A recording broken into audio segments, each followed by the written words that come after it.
Electric or acoustic? This is a question that not enough people ask themselves before they buy their first guitar. So in this video, I'm going to be giving you a brief overview of electrics versus acoustics. So let's talk about electric guitars.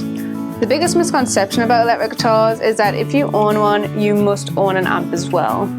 Now that means that you would either have to expand your budget to be able to afford an amp, or you would have to spend less on the guitar to be able to afford the amp as well. Rest assured, you do not need to get an amp to hear the guitar, because you can hear them without plugging in. Yes, further on down the line, it would be really cool to have an amp for your electric guitar to be able to hear it to its full potential, but in the beginner stages, don't worry too much about the amp. That can come much later. One of the many reasons that I actually prefer an electric guitar to an acoustic is its size.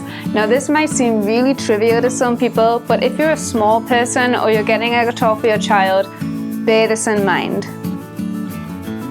Just so you all know, I'm actually 5'2". Now that means that I'm bigger than most children, but I'm probably smaller than most teenagers. Just to give you an idea of how big an acoustic guitar can be compared to an electric guitar.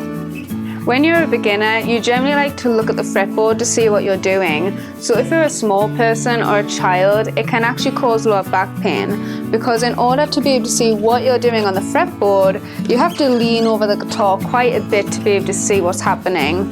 Now over time, this can cause lower back pain, not for everybody, but for some people. So it's definitely worth keeping in mind. Another pain that some people sometimes suffer with an acoustic guitar is wrist pain. Now wrist pain is something that you can get playing electric or acoustic, but people with small hands generally get it more so on an acoustic guitar because the necks are generally thicker than what the necks are on an electric guitar. Something else that you might come across while playing an acoustic guitar is arm ache. This arm is not at a downwards angle when you're playing an acoustic, so it can become a little bit achy. One of the many things that I feel is worth mentioning is that some acoustic guitars can actually be plugged into amps. Some acoustic guitars, like this one, have an input jack or an input socket. Now this means that they can be plugged into amps and PA systems. Also keep in mind though that some can't. Some acoustic guitars do not have an input socket, which means that if you want to amplify their sound, then you're going to have to mic them up. The number one thing to think about before you decide on getting an electric guitar or an acoustic guitar is to think about what music you like and what music you want to play. If the music that you like has a lot of acoustic guitars in, then acoustic guitar is probably best for you.